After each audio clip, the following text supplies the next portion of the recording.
ఒకరోజు ఒక వ్యక్తి చాలా కష్టాలు అనుభవిస్తూ ఇక నాకు పరిష్కారం లేదు అనుకుంటూ నేను చనిపోవాలి అనుకుని వెళ్తున్నాడు. అప్పుడు ఒక్కసారి దేవుని తలుచుకున్నాడు, నాకు ఎటువంటి సహాయం చెయ్యవా స్వామి అని. అప్పుడు ఆ దేవుడు వచ్చి అన్నాడు, నేను అందరినీ ఒకేలా చూస్తాను, ఎవరిని కష్టపెట్టను, నీ సమయం వచ్చినప్పుడు నీకు ఖచ్చితంగా సహాయం చేస్తాను.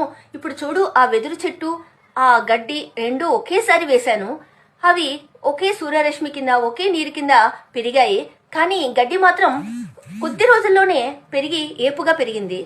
కానీ ఆ వెదురు చెట్టు సంవత్సరం 2 సంవత్సరాలు అలా 5 ఏళ్ల వరకు అలాగే ఉంది. 5 ఏళ్లకు ఒక చిన్న మొలక వచ్చింది. అంతవరకు నేను దాన్ని అలా వదిలిపెట్టలేదు.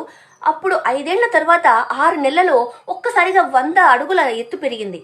అంతవరకు అదేం చేసింది అంటే దాని భూమిలో వేర్లకు ఆ చెట్టును తట్టుకునే శక్తిని అది పొందింది. అలాగే నేను కూడా అంతే. నీ కష్టాలు ఇచ్చేది నిన్ను బాధ పెట్టడానికి కాదు, నీ మానసిక బలాన్ని పెంచడానికి మాత్రమే. నీ టైం వచ్చినప్పుడు నేను ఖచ్చితంగా నీకు సహాయం చేస్తాను, అంతవరకు నువ్వు వెయిట్ చేయాలి అని చెప్తాడు. అంతే, ఎవరైనా అంతే. కష్టాలు పడుతున్నారు అంటే వాళ్ళ జీవితం అంతా కష్టాలు ఉంటాయని కాదు, ఖచ్చితంగా వాళ్ళకు కూడా మంచి టైం వస్తుంది.